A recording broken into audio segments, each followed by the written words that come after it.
Di antara kegelisahan yang sedang membelenggu batinnya, getaran dari batu mustika Darpana Sekti justru malah semakin kuat. Hal itu membuat Wanarupa menutup mata sejenak dan membiarkan keheningan menyelimuti dirinya, serta mencoba menenangkan gemuruh yang berkecamuk di dalam batinnya. Di sekelilingnya suara angin gurun berubah menjadi desis halus yang hampir seperti bisikan-bisikan yang datang dari masa lalu. Langkah-langkah kecil para leluhur yang pernah menjaga alam gaib Sabta Dewa kini seperti hadir kembali di antara pasir dan pilar-pilar yang hampir roboh, menunggu jawaban yang akan mempengaruhi jalannya keseimbangan seluruh jagat gaib dan alam nyata. Wanarupa pun akhirnya membuka mata, namun pandangannya tidak langsung tertuju pada siapapun di sana. Dia memandang ke langit senja abadi, langit yang tidak memiliki matahari dan tidak berbintang, serta selalu berwarna merah, seolah menyimpan luka masa lampau yang belum benar-benar sembuh. Di sisi altar, Bolorejo masih berdiri di tengah keempat pilar yang nyaris roboh itu. Dengan seksama, dia terus memperhatikan ukiran pada tiang-tiang tersebut sambil merasakan getaran energi yang terasa samar namun dapat dijadikan petunjuk. Sedangkan Ki Condrowongso terlihat sedang berbicara dengan Sudiro di kejauhan. Sementara Gatra Pawira dan Wanageni memilih untuk mengawasi keadaan dan terus waspada akan kemungkinan datangnya makhluk-makhluk gaib penghuni Sabta Dewa. Di tengah ketegangan yang menggumpal di udara, waktu terasa melambat. Gurun yang sebelumnya bisu kini menjadi ruang sakral tempat pertimbangan dan takdir bertarung. Dalam diam, Wanarupa berdiri di batas antara dua kekuatan besar yang melambangkan cahaya dan bayangan, serta masa lalu dan masa depan. Mustika Darpana Sekti yang tertanam di dadanya berdenyut bagai jantung jagat, mengirimkan gelombang gaib yang tak kasat mata namun mampu mengusik kesadaran siapapun yang peka terhadap getaran semesta. Di bawah cahaya merah senja abadi, bayangan Wanarupa memanjang terbelah di antara batu-batu pecah dan jejak langkah tak terlihat dari para leluhur yang pernah menjaga gerbang Sabta Dewa dengan pengorbanan. Dia tahu dirinya bukan hanya pembawa pesan dari masa lalu, tapi kini telah menjadi bagian dari ujian yang tidak pernah dia harapkan. Sepertinya saatnya telah tiba untuk menggunakan kekuatan dari keris patrem itu, Diro, ujar Ki Condrowongso dengan wajahnya yang terlihat serius. Apakah sampean yakin, Ki? Karena saat memberikan keris patrem ini, Eyang Nagawana berpesan jika kekuatan keris patrem hanya akan dapat digunakan satu kali saja. Balas Sudiro penuh tanda tanya. Sebenarnya aku sendiri juga kurang yakin, Diro. Akan tetapi, jika kita melihat tempat ini dan juga energi yang tersisa, sepertinya memang batu mustika itu ada di tempat ini, ucap Ki Condrowongso dengan suara rendah. Apa yang sedang kalian rencanakan, Condro? Tanya Bolorejo di tengah perbincangan antara Sudiro dan Ki Condrowongso. Aku hanya meminta Sudiro untuk menggunakan kekuatan dari keris patrem Kiai Jagat Sepuh untuk mencari keberadaan batu mustika itu, Rejo. Balas Ki Condrowongso menjelaskan. Patrem Jagat Sepuh, gumam Bolorejo sambil menganggukkan kepalanya. Kalau aku tidak salah, keris pusaka itu adalah bagian dari batu mustika Darpana Sekti yang dibuat oleh Sang Naga Pertapa, Condro, ucap Bolorejo lagi sambil menatap ke arah Sudiro dan Ki Condrowongso. Aku tidak tahu soal itu, Rejo, tapi yang aku tahu, keris patrem itu dapat digunakan untuk mencari keberadaan Darpana Sekti, balas Ki Condrowongso dengan tenang. Tapi permasalahannya, apakah batu itu memang berada di tempat ini, Rejo?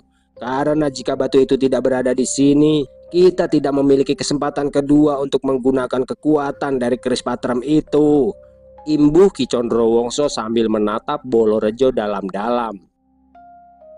Di tengah percakapan yang menggantung, udara di sekeliling altar mulai terasa semakin padat. Seolah gurun yang selama ini diam kini mulai melepas energinya. Debu-debu halus melayang tanpa arah mengikuti pusaran kecil yang muncul dari retakan pilar di sekitarnya. Getaran samar merambat dari inti tanah berdenyut pelan seperti degup jantung dari sesuatu yang terpendam sangat dalam. Sementara itu, Wanarupa berdiri kaku membelakangi Sudiro, Bolorejo, dan Ki Condrowongso yang kini mulai bergerak ke tengah altar. Dia masih diam, namun tubuhnya tampak bergetar. Bukan oleh ketakutan, tapi oleh tekanan luar biasa yang bersemayam di dalam dadanya.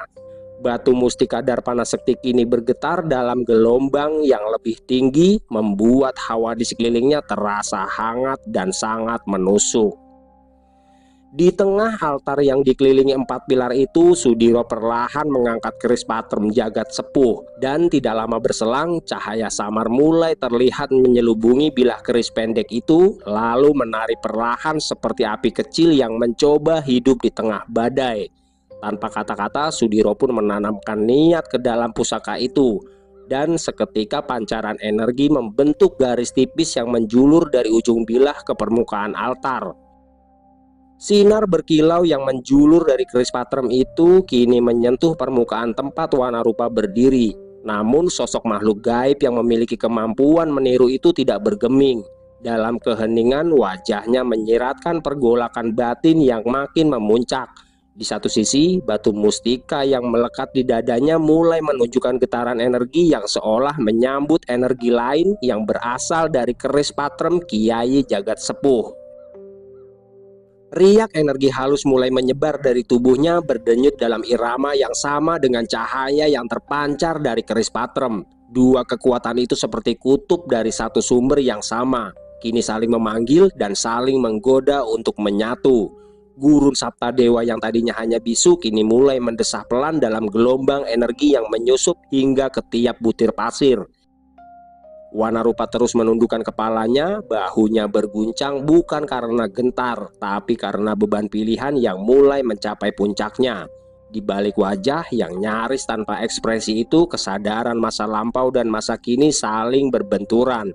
Dia tahu begitu batu mustika Darpana Sekti menyatu dengan bilah keris patrem, maka mustika itu akan keluar dari tubuhnya. Dan kemunculan batu mustika bukan sekedar peristiwa biasa, namun itu adalah pemanggilan kembali kekuatan purba yang selama ini dikunci oleh waktu dan takdir. Akan tetapi sebelum hal itu terjadi, Wanarupa langsung menghentikan Sudiro dengan merubah wujudnya menjadi sosok Widanu. Hal itu sengaja dilakukannya untuk memecah konsentrasi Sudiro yang kini tubuhnya mulai dibalut energi merah kehitaman. "Hentikan, Pak!" seru Wanarupa yang wujudnya kini terlihat seperti Widanu. Mendengar suara sang anak, sontak saja Sudiro langsung mengendurkan energi dari keris patrem Kiai Jagat Sepuh. Sambil memandang tajam ke arah sosok Widanu, Sudiro perlahan-lahan menurunkan bilah keris pusaka tersebut, yang langsung mengubah keadaan dengan sangat cepat. "Apa yang kau lakukan, Rupa? Apa kau sudah tidak waras lagi?" seru Ki Condrowongso ketika menyadari jika perubahan wujud Wanarupa tidak lain ingin menghentikan pencarian batu mustika Darpana Sekti. Namun Wanarupa tidak menjawab. Dia masih berdiri dalam wujud Widanu. Tubuhnya tegak di antara pilar yang kini bergetar pelan akibat sisa energi dari keris patrem. Matanya menatap Sudiro dalam diam dan penuh luka, seolah berusaha menyampaikan sesuatu yang tak bisa dijelaskan hanya dengan kata-kata. Udara kembali menegang. Gurun Saptadewa yang sempat terdiam sejenak mulai menghela nafas dalam pusaran-pusaran angin lembut, membawa bisikan yang terdengar seperti suara ribuan makhluk gaib yang sedang meratap. "Mengapa kau menghalangi pencarian batu mustika itu, Rupa? Apa yang sedang kau pikirkan saat ini?" ujar Ki Condrowongso yang melangkah maju dengan wajah mengeras serta suaranya yang terdengar seperti cambuk yang menggelegar. Namun Wanarupa tetap tidak bergeming. Wujudnya perlahan kembali menjadi sosok Eyang Nagawana. Kulitnya putih keperakan dan matanya berkilau samar. Tapi kini aura tubuhnya berbeda. tidak lagi bergelombang lembut seperti sebelumnya, melainkan tenang namun pekat seperti danau yang menyembunyikan palung terdalamnya. Jika batu mustika itu muncul sekarang, bukan hanya segoro geni yang akan terbuka, akan tetapi ada sesuatu yang belum siap untuk kita hadapi, Ki, ujar Wanarupa dengan tegas. Omong kosong apa yang kau katakan itu, Wanarupa, sahut Bolorejo dengan wajahnya yang terlihat murka. Di antara kita yang berada di sini, selain aku tidak ada yang mengetahui tentang Sabta Dewa dan gerbang-gerbang yang sudah kita lalui, imbuh Bolorejo yang malah membuat Wanarupa tersenyum. Lalu mengapa kau tidak menceritakan tentang sosok Setayeksa dan Dewi Murti kepada kami, Ki? Balas Wanarupa sambil menatap Bolorejo dalam-dalam. Pertanyaan itu menghantam Bolorejo seperti petir yang menyambar dari langit merah kelam. Wajahnya yang tadi penuh kemarahan kini membeku, matanya melebar, bukan karena takut tapi karena rahasia yang selama ini dia kubur dalam diam, kini dipanggil keluar oleh nama-nama yang seharusnya tidak disebut.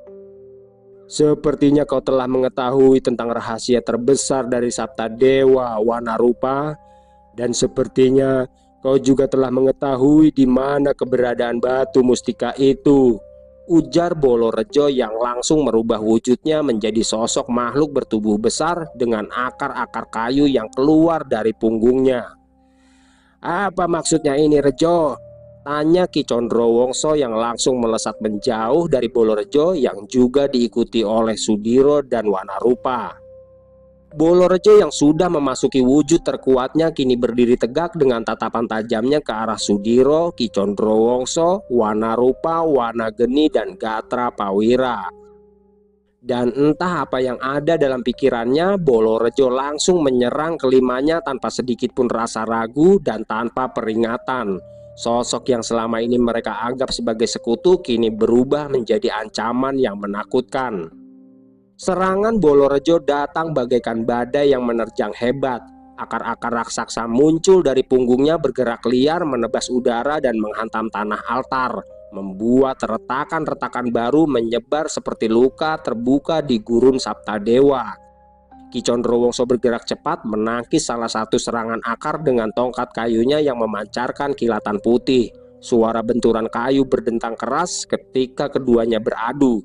Debu gurun membumbung tinggi menutupi pandangan dengan sesaat. Apa yang sebenarnya terjadi? Mengapa kau malah menyerang kami, Rejo? Gumam Ki Condrowongso kebingungan. Ki Condrowongso melesat mundur membelah pusaran debu dan energi yang masih tersisa di sekitar altar. Akar-akar raksasa mengejarnya, mencakar tanah dengan kekuatan brutal, menciptakan jejak kehancuran kemanapun arahnya tertuju. Sementara itu, Wanarupa memutar tubuhnya membentuk perisai dari energi Darpana Sekti untuk melindungi Sudiro, Gatra Pawira, dan Wanageni yang belum sempat merespon kehadiran serangan mendadak itu. Tidak tinggal diam, Gatra Pawira langsung menghunus keempat pedangnya, lalu berputar di udara dan melemparkan senjatanya ke arah salah satu akar yang hendak mencengkram Ki Condrowongso. Tumbukan itu menciptakan ledakan energi tajam yang menebas salah satu akar hingga terlepas dan menggelepar di tanah seperti ular raksasa yang kehilangan arah. Apa yang membuat Bolorejo menyerang kita, Rupa? Tanya Sudiro yang belum sepenuhnya mengerti akan apa yang sebenarnya terjadi. Aku menduga jika Bolorejo adalah keturunan dari Setayeksa, Diro, dan dia ingin membebaskan makhluk sakti itu dari dalam batu mustika Darpana Sekti. Balas Wanarupa menjelaskan apa yang diyakininya. Dari mana kau tahu banyak tentang mustika itu, Wanarupa? Tanya Ki Condrowongso yang baru saja mendarat tepat di samping Sudiro. Ceritanya panjang, Ki. Sekarang sebaiknya kita harus menghentikan Bolorejo terlebih dahulu. Balas Wanarupa yang langsung membentangkan kedua sayap lebarnya. Dan seketika itu pula dia melesat cepat sambil menghempaskan gelombang energi dari mulutnya ke arah pusaran akar Bolorejo. Benturan kekuatan itu menimbulkan ledakan besar mendorong akar-akar raksasa terpental dan menggulung seperti gulungan belalai yang terbakar. Kabut hijau kebiruan yang tadinya merayap naik dari bawah gurun pasir kini bergetar dan tercerai-berai oleh dentuman cahaya dari serangan warna rupa. Mendapati serangan itu, Bolorejo meraung marah. Tubuh kayunya yang terlindungi kulit keras mulai retak pada beberapa bagian. Dari retakan itu keluar cahaya gelap kehijauan yang menjalar seperti urat-urat beracun. Dia tidak menyerah, melainkan justru semakin buas. Dengan tangan besarnya dia mencabut sebilah tombak dari akar yang membatu dan membendarkan cahaya hijau tua dengan kekuatan yang sangat besar. Sementara itu Ki Condrowongso yang sangat mengenal Bolorejo pun mulai merubah wujudnya menjadi makhluk raksasa dan melesat ke sisi kanan medan pertempuran, menciptakan celah serangan agar Sudiro, Gatrapawira, dan Wanageni bisa bergerak lebih leluasa. Ia mengayunkan tongkat saktinya, menciptakan gelombang kejut yang membelah gurun pasir dan memaksa Bolorejo bergerak mundur sesaat. Gatrapawira tidak menyia-nyiakan celah yang diciptakan oleh Ki Condrowongso. Tubuhnya melesat cepat menciptakan bayangan-bayangan ganda di tengah pusaran debu dan energi yang belum sepenuhnya surut. Dia mengayunkan sepasang pedangnya dalam pola silang menciptakan pusaran angin tajam yang menebas ke arah Bolorejo. Namun makhluk bertubuh akar itu mengangkat tombak hijau tuanya dan memutar bilahnya, menciptakan dinding energi pekat yang menahan serangan Gatrapawira. Benturan antara pusaran angin dan dinding energi itu menciptakan ledakan yang menggema hingga ke batas cakrawala gurun. Wanageni pun segera menyusul dengan serangannya yang sangat cepat. Tubuhnya mengilap merah menyala dan tanpa ragu dia menghantamkan energi api Hastageni yang langsung membakar akar-akar Bolorejo yang mencoba menjerat kaki Gatrapawira. Bolorejo menggeram dan memutar tubuhnya. Setelah itu dia mencambukan puluhan akar ke arah keduanya. Namun kali ini Wanarupa telah kembali terbang rendah dan membentangkan sayapnya yang bersinar keemasan. Dengan kepakan sayapnya, gelombang energi menyapu akar-akar itu dan memaksa Bolorejo untuk kembali mundur satu langkah. Langkah Bolorejo yang dipaksa mundur itu mengguncang Sapta Dewa, membuat gurun seolah merintih dalam suara gemuruh halus yang menyeruak ke dalam bumi. Tubuhnya masih dipenuhi retakan, namun kini tombak hijau tua di tangannya mulai bersinar lebih terang, menandakan bahwa kekuatan yang terkubur di dalamnya tengah bangkit perlahan dan menyalurkan kehendak yang bukan miliknya sendiri. Dari balik kabut dan debu yang masih bergelut di udara, Wanarupa dalam wujud naga putihnya terus melayang rendah. Matanya yang keemasan memancarkan keteguhan sekaligus kesedihan. Dia bisa merasakan bahwa Bolorejo bukan hanya sekedar bertarung untuk ambisi pribadinya, melainkan dikendalikan oleh kekuatan yang telah lama tersegel bersama Batu Mustika Darpana Sekti. Sementara itu Sudiro yang sejak awal hanya bertahan kini mulai bergerak maju. Tubuhnya mulai diselimuti cahaya merah kehitaman dan wujudnya perlahan berubah menjadi sosok yang sangat mengerikan. Perubahan wujud pada Sudiro itu membuat Bolorejo mendengus kesal. Dia tahu kekuatan Sudiro saat bertiwikrama dengan Tirta Bagya bukanlah kekuatan biasa meski Sudiro adalah seorang manusia. Apakah semua ini harus kita selesaikan melalui pertempuran besar, Ki Rejo? Tanya Sudiro dengan tegas sambil tubuhnya melayang mendekat ke arah Bolorejo. Apakah kita tidak bisa membicarakan semuanya secara baik-baik setelah apa yang kita lewati bersama? Imbuh Sudiro lagi yang membuat Bolorejo terdiam dan mengendurkan energinya. Bolorejo yang tahu jika dirinya sedang dikepung oleh 5 kekuatan besar mulai terlihat tenang dan perlahan-lahan merubah wujudnya. Akar-akar yang melingkar liar di punggungnya surut seperti ditarik kembali ke dalam tubuhnya. Dan cahaya kehijauan yang memancar dari retakan di kulitnya memudar, menyisakan aroma tanah basah dan getah pahit yang menggantung di udara. Wujudnya kini kembali menyerupai sosok manusia dengan jubah kusam yang robek di beberapa bagian dan sorot matanya terlihat redup, seolah memancarkan kelelahan jiwa lebih dari sekedar lelah tubuh. Bolorejo menunduk, nafasnya berat seperti menahan sesuatu yang belum selesai dia katakan sejak awal. Suasana gurun kembali senyap. Pilar-pilar altar yang tadinya bergetar kini berdiri diam. Hanya suara angin gurun yang kembali berdesis membawa bisikan masa lalu seperti nyanyian pelan yang mengiringi keheningan pasca badai. Ki Condrowongso juga kembali ke wujud yang semula. Dia berdiri waspada namun tidak menyerang.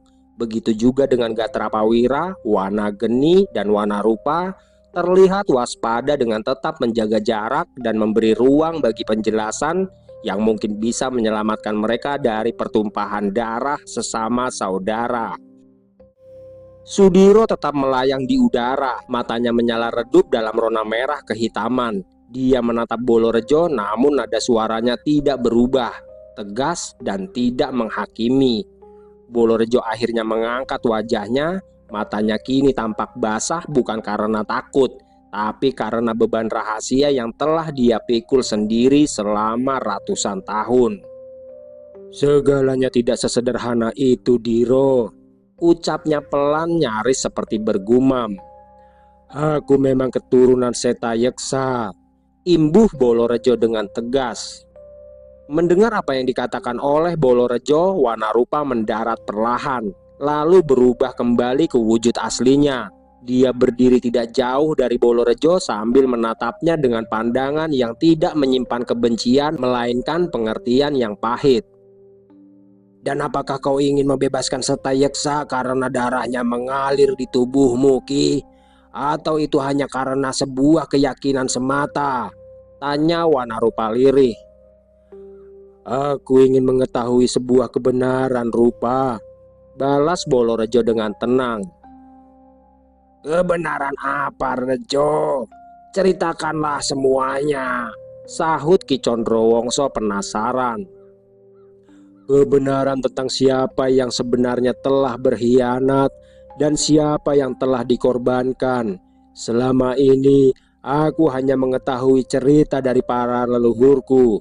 Begitu juga dengan ayahku yang memilih untuk menjadi penjaga gerbang kedua di Wanadri Karma ini, balas Bolorejo yang semakin membuat Ki Condrowongso, Sudiro, Gatrapawira, dan Wanageni merasa kebingungan. Semua kebenaran itu telah aku lihat sendiri, Ki Rejo. Setelah Setayeksa bertarung melawan Yeksapati, keduanya sama-sama terkurung di dalam batu mustika Darpana Sekti. Dan ketika sosok Dewi Murti membebaskan Setayeksa, semuanya telah berubah, ujar Wanarupa yang membuat Bolorejo terkejut mendengarnya. Semuanya semakin membingungkan. Sekarang tenangkan dulu diri kalian dan ceritakan apa yang telah kalian berdua ketahui dari mustika itu, sahut Ki Condrowongso sambil duduk bersila di tempatnya berada. Setelah keadaan terasa lebih tenang, Wanarupa duduk bersila tidak jauh dari Ki Condrowongso. Nafasnya pelan dan dalam seakan hendak menarik kembali segala ingatan tentang Setayeksa, Yeksapati, dan Dewi Murti. Debu gurun pelan-pelan mengendap dan langit gurun Saptadewa berubah lebih redup seolah alam ikut menunduk, memberi ruang pada kebenaran yang hendak diungkap. Dalam kesunyian gurun Saptadewa, Wanarupa mulai mengisahkan ketika dia terperangkap dalam dimensi antar ruang dan waktu serta kehendak. Ketika batu mustika Darpana Sekti untuk sesaat menampakkan dirinya, dia melihat bagaimana kekuatan yang tersimpan di dalamnya bukan hanya berupa kekuatan biasa, tapi juga sebuah cermin jiwa yang merekam luka, pengkhianatan, serta pengorbanan yang telah dilupakan sejarah. Entah dari mana asalnya, akar-akar kayu seperti milikmu itu keluar dari 4 pilar itu, ujar Wanarupa sambil menatap ke arah 4 pilar itu berada.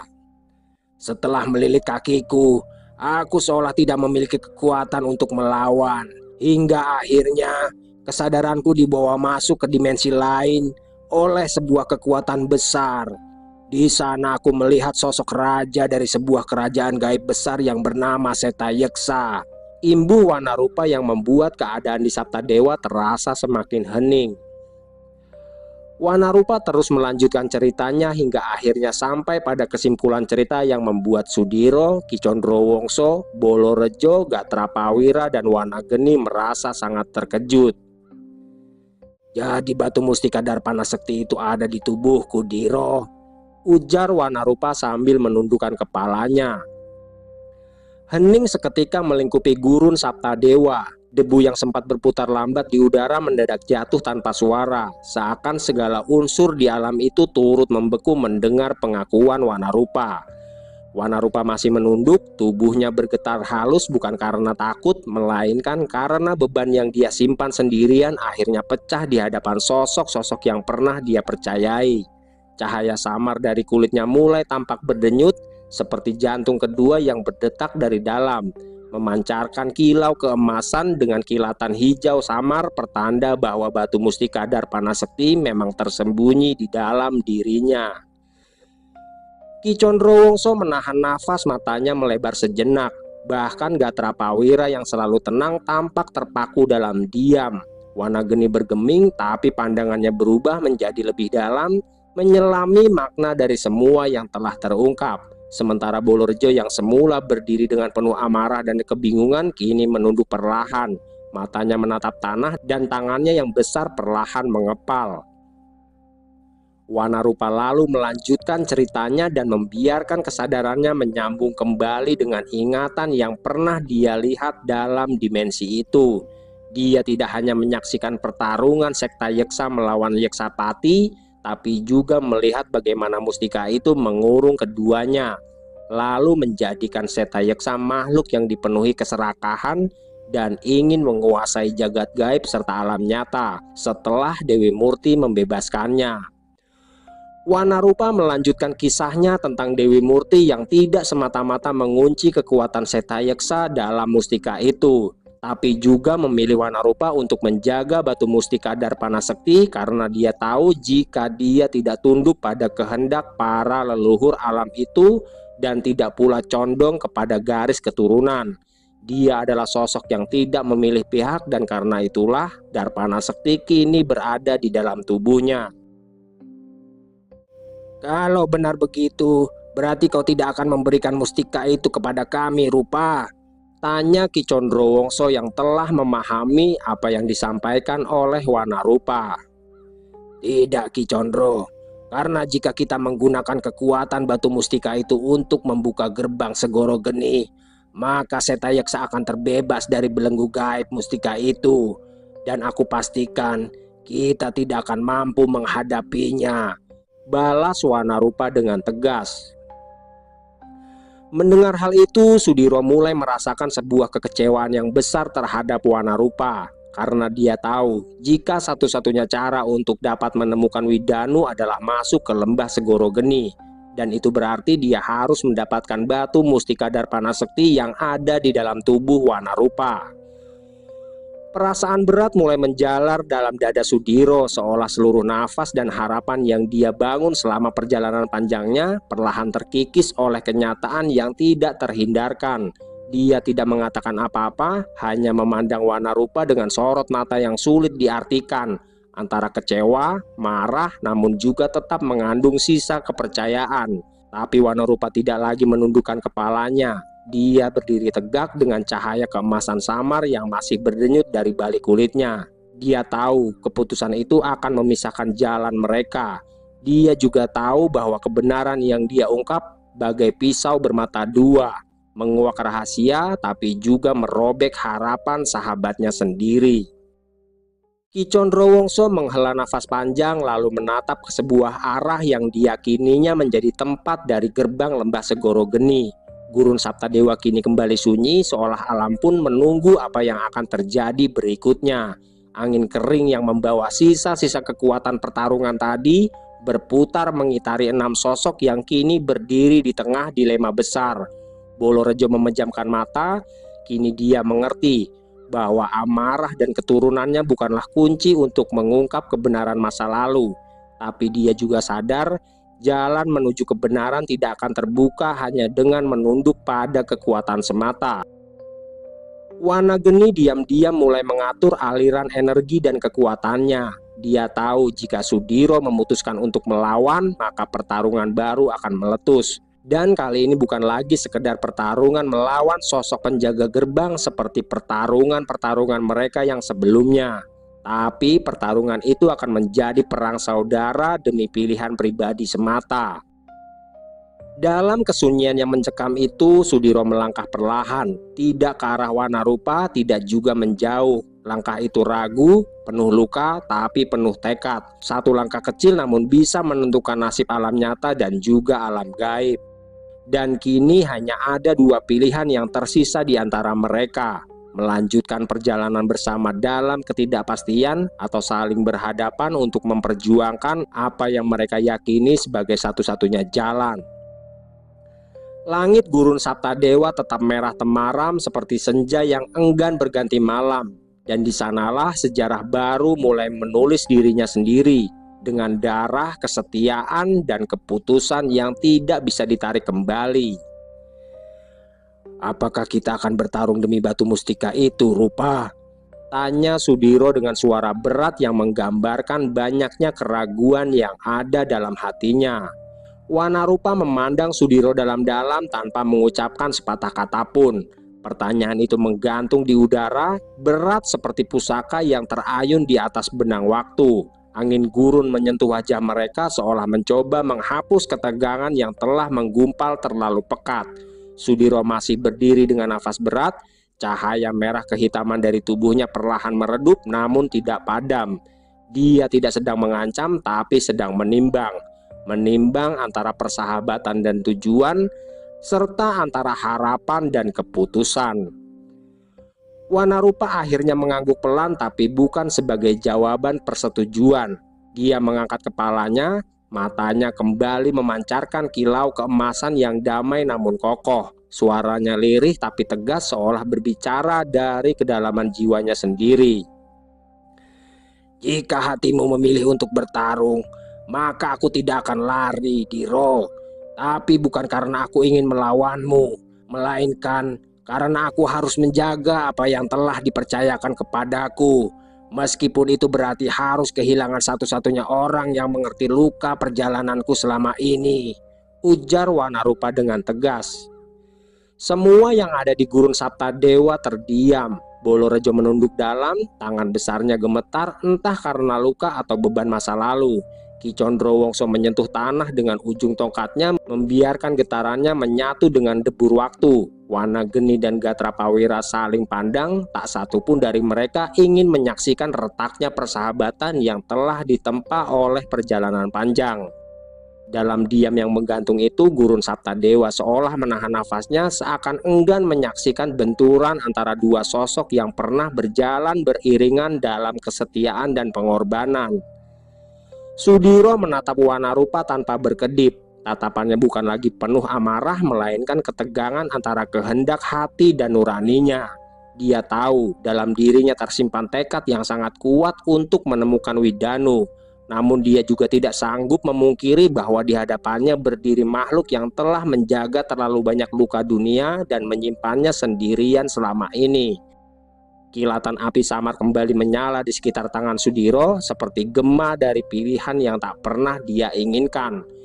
Wanarupa tetap berdiri tegak, tapi matanya menyiratkan luka yang dalam. Dia tidak takut pada kekuatan Sudiro, bahkan tidak gentar pada kemungkinan kehilangan batu mustika. Yang paling dia takuti adalah kehilangan ikatan yang sudah mereka bangun, sebuah kepercayaan yang selama ini menjadi jembatan di antara kebenaran dan keyakinan. Ki Condrowongso perlahan berdiri, dia menatap keduanya bergantian. Dalam matanya tersimpan pengetahuan lama tentang perang yang tidak pernah dimenangkan siapapun ketika dua saudara mengangkat senjata karena perbedaan jalan. "Aku yakin setiap masalah pasti ada jalan keluarnya. Sekarang aku minta kalian untuk menahan diri dan jangan membiarkan ego serta hasrat yang ada dalam diri kalian membuat perjalanan kita terhenti sampai di sini," ujar Ki Condrowongso dengan tenang.